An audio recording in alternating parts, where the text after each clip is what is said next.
Winston family's arrival at the mansion felt like the beginning of a dream. Towering above the fog-clad hills, the sprawling estate seemed to reach out toward the sky, with its ivy-clung walls and arched windows, darkened by years of neglect. As their car rolled to a stop in front of the wrought iron gates, the sheer grandeur of the place silenced them. "This is it," Michael Winston said, more to himself than anyone else. His voice carried a mix of awe and uncertainty. Beside him, his wife Claire shivered, though the air was warm. "It's bigger than I imagined," she whispered, eyes lingering on the topmost windows where the glass seemed almost black, as though it were staring back at her. 12-year-old Ethan, clutching his backpack, looked up with wide eyes. "It looks like one of those haunted mansions in my video games." Claire gave a soft laugh, but it sounded hollow. "Don't say that, Ethan. It's just old. It's been empty for years, that's all." Their daughter, 9-year-old Emma, stayed unusually quiet, her gaze fixed on the long, shadowed driveway leading up to the front door.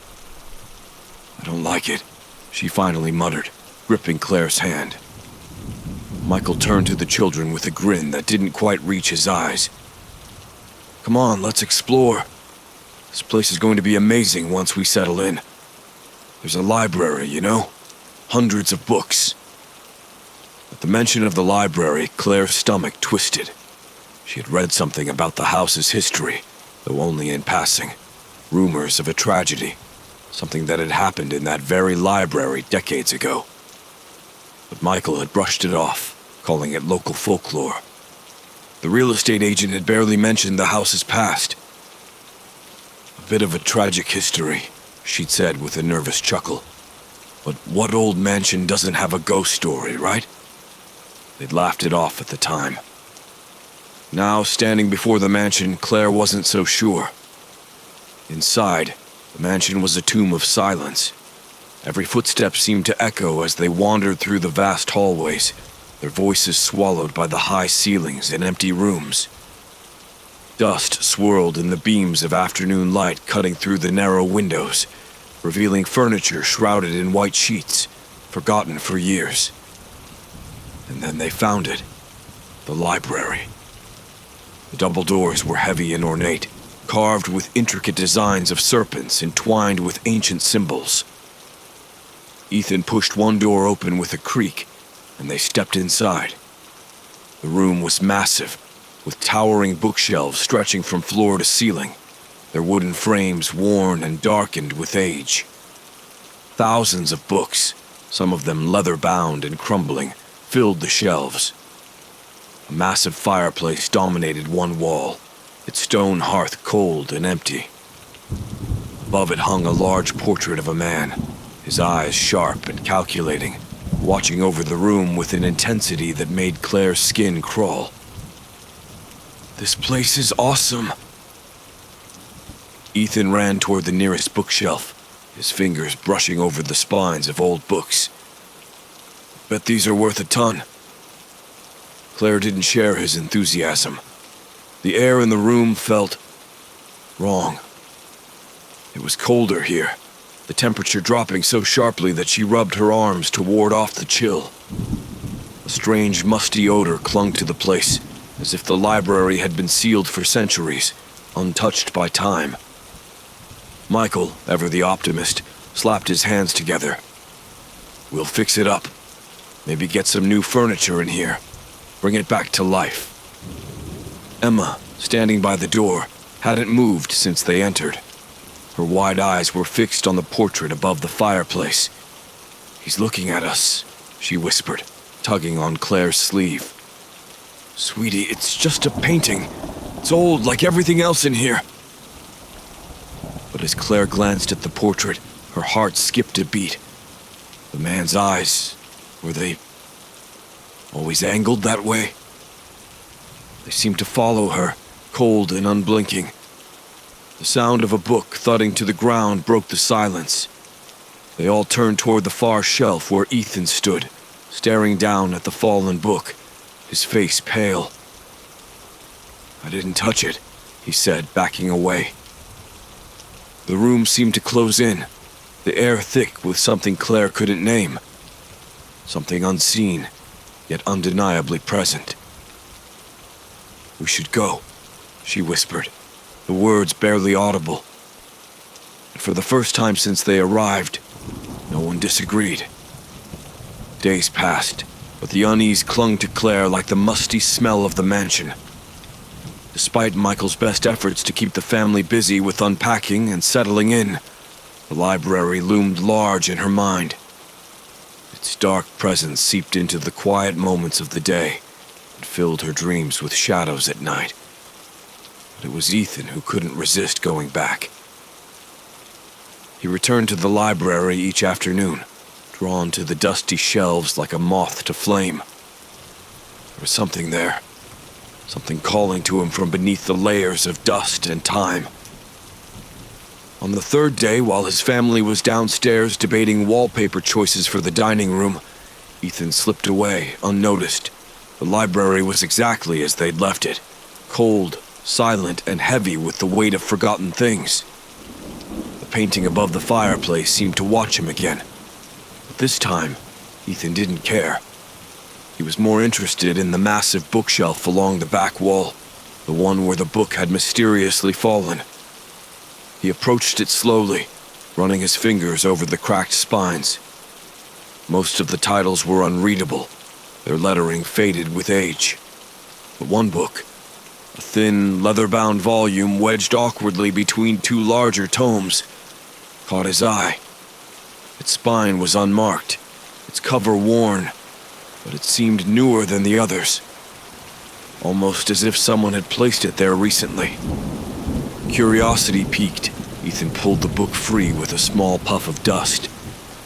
The cover felt smooth under his fingers, too smooth for something that had been sitting untouched for decades. He opened it carefully, the yellowed pages fragile and brittle. The writing inside was cramped and spidery, barely legible, but it was clear this wasn't a typical novel. The book seemed more like a diary, filled with hastily scrawled entries. June 12th, 1892. The house is alive with whispers tonight. Father says it's just the wind, but I know better. There's something in the walls, something watching us as we sleep. Ethan's heart quickened. He flipped through more pages, each entry becoming more erratic, more desperate. July 3rd, 1892. Another accident in the library. This time it was Mr. Clemens, the groundskeeper. No one saw what happened, but we all heard the crash. The books, they moved. I swear it on my life. July 17th, 1892. The library is cursed. Mother won't believe me, but I can feel it. There's something wrong with this place. It wants something from us. I can hear it calling when the house is silent. Ethan's hands shook as he flipped to the last page. The final entry was written in larger, messier script, as though the writer had been in a frenzy. July 24th, 1892. We're all going to die here. I hear them now, the ones trapped in the walls. They scream at night, begging to be freed. But there's no escape. Not for them. Not for us. The library won't let us leave. The page ended there, the final word trailing off as though the writer had been interrupted. Ethan stared at the book, his mind racing. Was this real? Was it some kind of prank? But it didn't feel like a joke. The desperation in the writing was palpable. Before he could process what he had read, a soft rustling sound filled the room. He froze, his breath catching in his throat. It was the same sound they'd heard on the first day, the sound of pages turning. Slowly, he turned toward the far corner of the library where a pile of books lay scattered across the floor. His heart thudded in his chest as he realized the books were moving. One by one, they were sliding off the shelves and hitting the ground with dull thuds. Ethan's blood ran cold. He dropped the diary and stumbled back, his foot catching on the edge of a rug. As he fell to the floor, his hand brushed against something hard. He looked down and saw a small brass latch, half buried beneath the frayed edge of the carpet. A hidden compartment. Without thinking, Ethan yanked the rug back, revealing a narrow wooden trapdoor. The latch was rusted, but after a few hard tugs, it popped open with a loud clink. He hesitated for only a second before pulling the door open.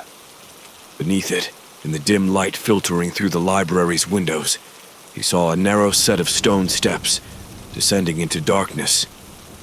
Something was down there, something the house had kept hidden for years. And now, it had found him. Ethan didn't mention the trapdoor at dinner that night. Something about it felt too unsettling to say out loud, as though speaking the discovery would somehow give it more power. But the image of those stone steps leading into the unknown gnawed at him, a pull he couldn't shake. That night, after everyone had gone to bed, he lay awake, staring at the ceiling. His mind kept returning to the library, the diary, the moving books, the strange rustling sound. But most of all, it was the trapdoor. What was down there? Why was it hidden beneath the library floor? Sleep wouldn't come. At last, Ethan threw off his blanket and slipped out of bed. He tiptoed down the creaky hallway, making his way through the dim, silent house. The air felt heavy, thick with the weight of old secrets as he approached the library doors once more. The moment he stepped inside, the cold hit him, sharper and more biting than before. His breath came out in clouds, a strange sensation in the middle of summer.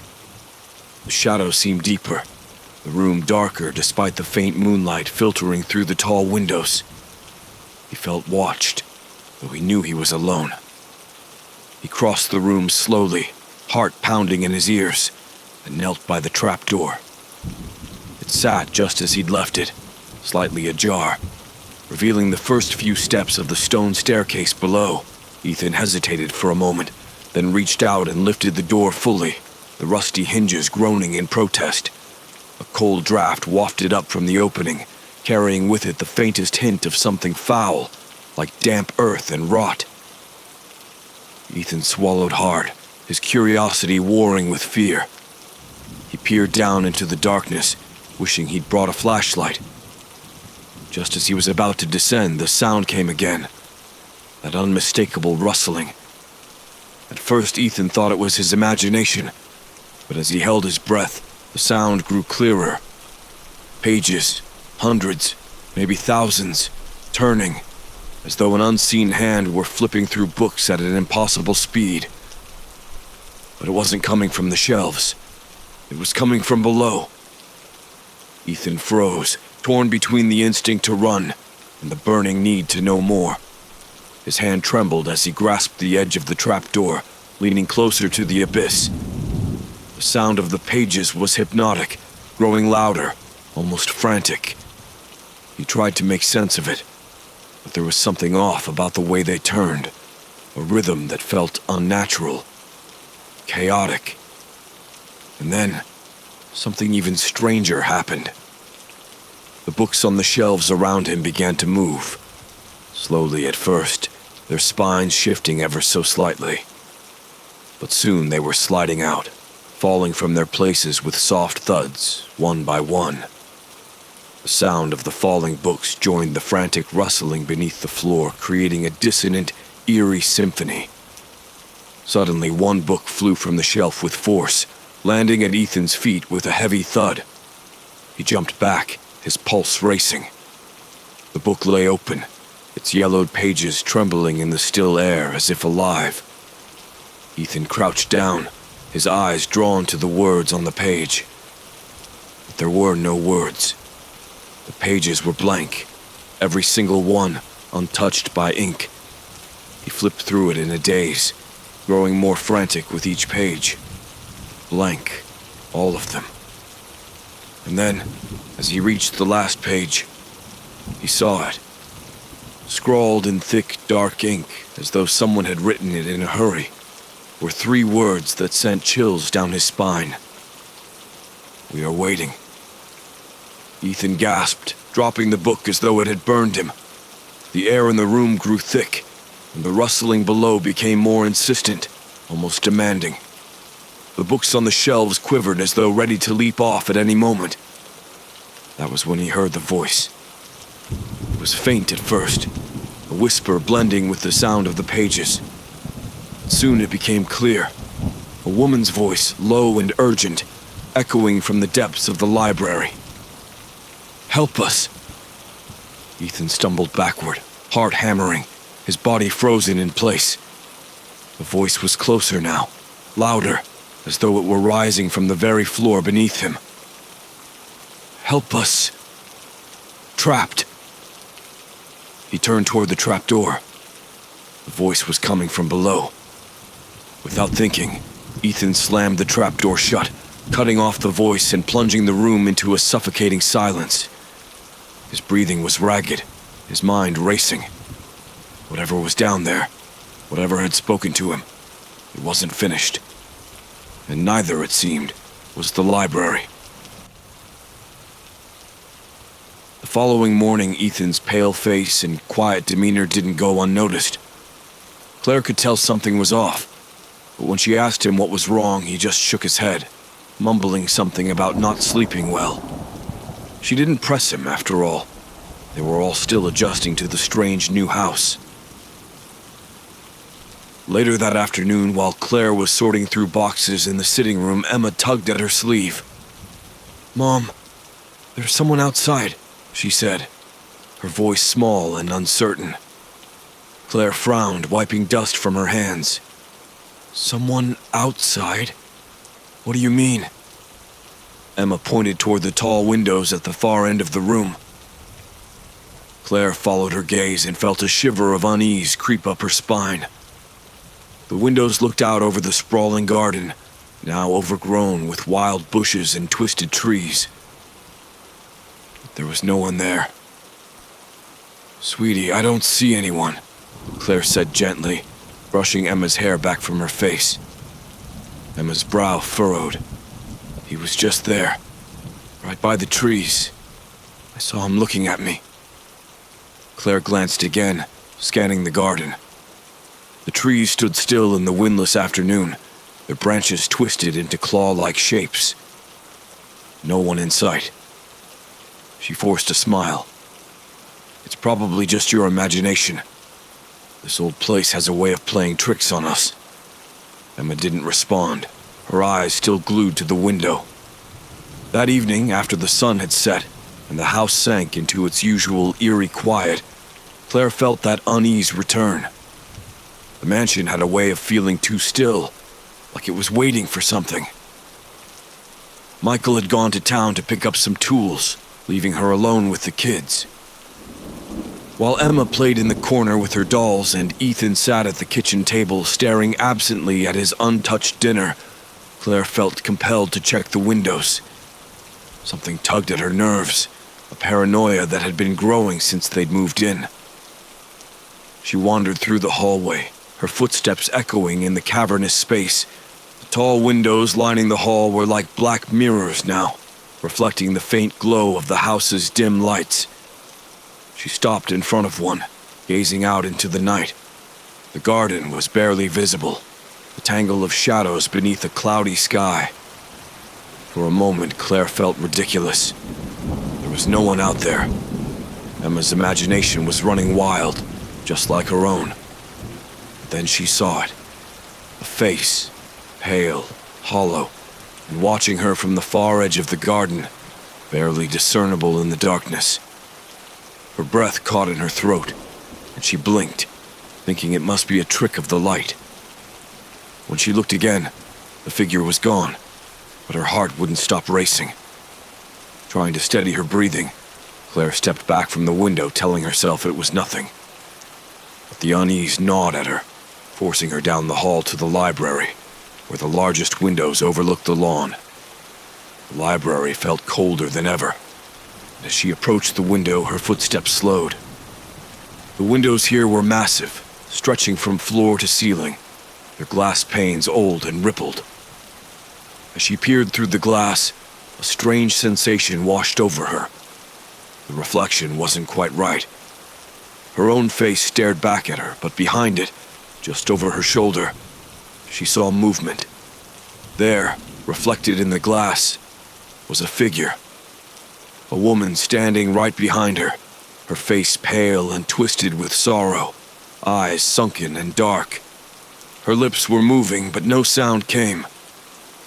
Claire spun around, but the room behind her was empty.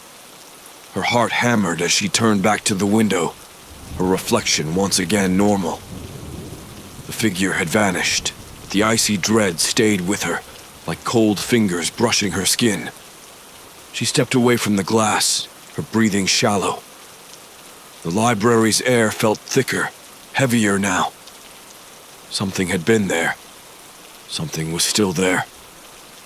She could feel it, like a presence hovering just out of sight. Suddenly, Ethan's voice echoed from the doorway. "Mom!"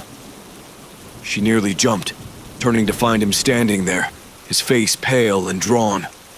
He was clutching the book from before, the same one with the blank pages. "They're in the windows," he whispered, his voice barely audible. "They watch us through the glass." Claire's blood ran cold. "What do you mean?" Ethan swallowed hard, his eyes wide with fear. "I saw them too, Mom. The faces. They're trapped, just like the voice said. And they're watching us." Claire stared at him, her mind racing. The diary, the faces, the voice. It was all connected. Something was terribly wrong with the mansion. Something that went far beyond the stories they'd been told. The faces in the glass weren't just reflections. They were souls, waiting for something. The storm hit that evening, sudden and fierce. Rain lashed against the mansion's windows as wind howled through the cracks in the old stone walls. The lights flickered several times before plunging the house into darkness, leaving the Winstons in the cold embrace of the storm. Claire grabbed a flashlight from the kitchen drawer, her hands trembling as she fumbled with the switch. Michael had returned just before the storm began, and now he stood by the window, watching the sheets of rain blur the world outside. Ethan and Emma huddled together on the couch, their faces pale in the dim light. "I'll check the circuit breaker," Michael said, his voice more steady than Claire felt. "It's probably just the wind knocking out the power." Claire nodded, her stomach in knots. "Be careful." As Michael left, she gathered the children closer. The storm was bad, but there was something else, something far worse that weighed on her mind. The faces, the voices, and the strange pull of the library. Her mind churned with the events of the past few days, trying to piece it all together, but nothing made sense. A loud thud echoed through the house, followed by the unmistakable sound of doors slamming shut. Emma clung to Claire's arm. "What was that?" Before Claire could answer, the temperature in the room seemed to drop by several degrees. A deep chill settled over them, one that had nothing to do with the storm. Claire's breath fogged the air in front of her, and Ethan's eyes widened in alarm. "They're here," he whispered.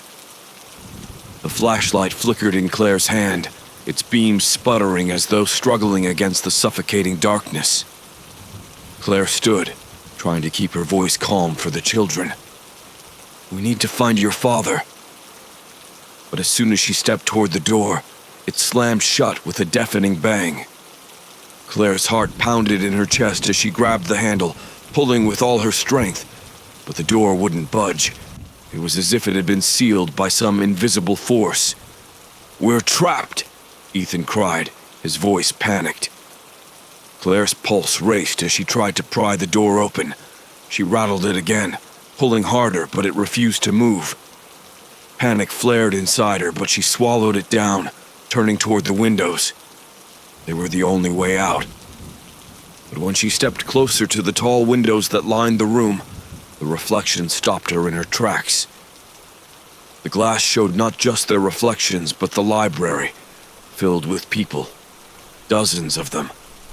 Pale, translucent figures trapped in a horrific loop of motion. They moved about the room as though caught in some endless cycle, some forever moment before death.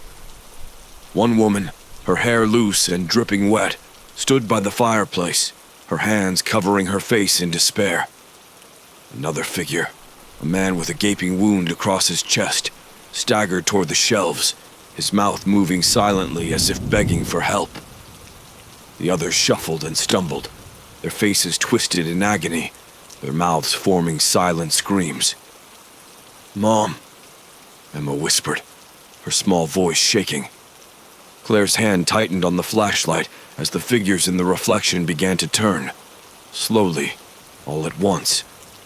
Their hollow eyes locked onto her, staring through the glass with a cold intensity that sent ice through her veins. The sound of pages turning filled the air again, louder this time, coming from behind her. She spun around, heart pounding, to see the library books falling off the shelves, one by one, as if unseen hands were pulling them down. And then the walls began to change. At first, it was subtle, a shift in the texture like ripples spreading through the wood. But soon, the room around them started warping, the wallpaper peeling back, revealing layers of time beneath it. The ornate designs faded, replaced by older, darker patterns, as if the house was dragging itself back through its own haunted history. The clock on the wall ticked louder, faster, its hands spinning out of control.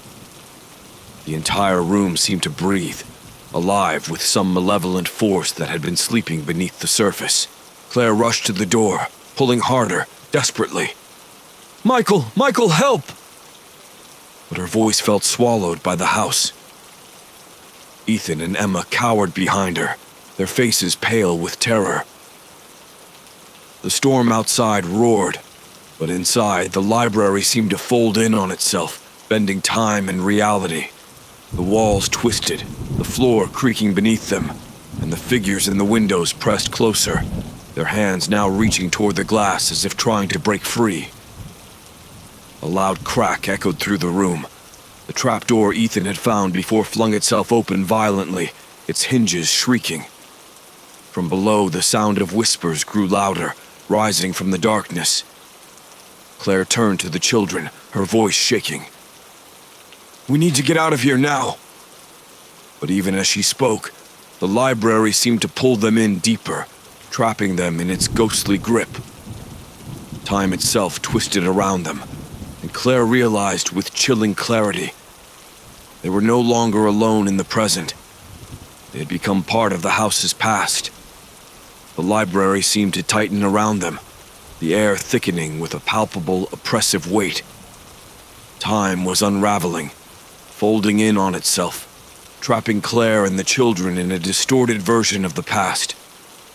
The flickering light from Claire's dying flashlight barely cut through the suffocating darkness. Shadows stretched and twisted across the walls like living things. "Mom!" Ethan cried, his voice trembling. He clutched Emma close, both of them staring wide-eyed at the trapdoor, which had flung itself open with violent force. The whispers from below were growing louder, angrier. Claire yanked at the door again, her hands shaking. "Michael!" she screamed, hoping against hope that he would hear her. But her voice was swallowed by the house, as if the walls themselves had conspired to keep them trapped.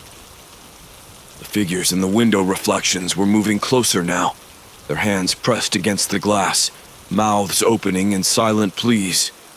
Then, with a crash, the window splintered, not from the storm, but from the pressure of those ghostly figures trying to break through.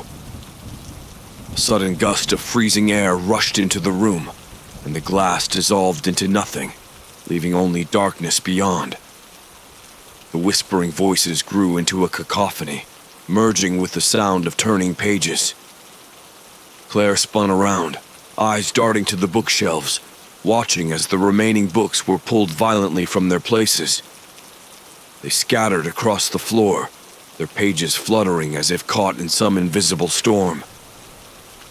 In the center of the room, the portrait above the fireplace, the man with the calculating eyes, seemed to watch the chaos with grim satisfaction. "We have to get out of here!" Claire shouted, grabbing the children's hands and pulling them toward the trapdoor. She hesitated only for a second, then made the choice she'd been dreading. The stairs below led somewhere, maybe even a way out. It was their only chance. "Down here," she commanded, her voice laced with panic, dragging the children toward the darkened hole in the floor. Ethan hesitated for just a moment, staring into the inky blackness below, before following his mother's lead. Emma clung tightly to Claire, her small hands shaking as they descended the cold stone steps into the depths beneath the library. The air grew colder as they went deeper, and the walls narrowed around them, pressing closer. Claire's mind raced, desperate to make sense of the impossible, of the ghosts, the whispers, and the library that seemed alive with malice. The farther they went, the more the voices from above faded, but the whispering from below remained constant, like a distant chant. At the bottom of the stairs, they emerged into a small chamber. It was a crude, forgotten room, stone walls covered in damp moss and rot. A single ancient book sat on a pedestal in the center, bound in cracked, dark leather. The air was thick with the same sense of wrongness that Claire had felt ever since they'd entered the mansion. This room was the heart of it all. She could feel it. This was where the curse had begun. "What is this place?" Ethan whispered, his voice echoing in the small chamber. Claire approached the pedestal, her heart pounding as she gazed down at the book. Its pages were yellowed and brittle, but the script inside was bold and deliberate, written in a language she didn't understand. Symbols and runes lined the margins, all radiating a sinister energy. It dawned on her then. This was no ordinary book. It was a record of the curse, the key to the mansion's dark history. "We have to destroy it," she said, her voice barely above a whisper. Suddenly, the room shuddered. A loud crack echoed from the ceiling, and dust rained down on them. The whispers grew louder, more urgent. Claire's hands shook as she reached for the book, her fingers trembling as they grazed the ancient leather. The moment she touched it, a jolt of cold shot up her arm, as if the book itself resisted her. But she didn't let go. "Ethan, take Emma and get to the stairs!" Claire shouted, her voice stronger now. She could feel the house pressing in on them, the spirits demanding something, demanding them. But she wouldn't let it happen. She wouldn't let her family be swallowed by this cursed place. Ethan obeyed, pulling his sister toward the stairway. "Mom, hurry!" he called back. Claire lifted the book from its pedestal, struggling against the invisible force trying to wrench it from her hands. It was as though the very souls of the trapped spirits were fighting her, desperate to keep their story untold. With a surge of determination, she swung the book toward the damp, rotting stone floor. The moment the book hit the ground, the room exploded with sound, screams, cries, and whispers, all swirling around them like a hurricane of voices. The floor cracked beneath Claire's feet, the walls trembled, and the oppressive weight of the house seemed to lift for just a second. Then, with one final deafening crack, the book burst into flames, the fire consuming it in an instant. The ground beneath them trembled one last time, and then everything went still. The whispers stopped. The walls ceased their groaning. The oppressive weight that had hung over the mansion for so long lifted, replaced by a silence so profound it was almost eerie. Claire's breath came out in ragged gasps as she stumbled backward, watching the fire die out in a smoldering heap of ash. "It's over," she whispered, her voice hoarse with exhaustion. Ethan and Emma stood at the foot of the stairs, wide-eyed but alive. The mansion, once teeming with restless spirits, was finally silent. They had broken the curse. The house no longer owned them. But as they ascended the stairs and stepped back into the library, Claire couldn't shake the feeling that they weren't entirely free. The echoes of those trapped souls still lingered in the air, faint, distant, but there. Some stories, she realized, never truly end.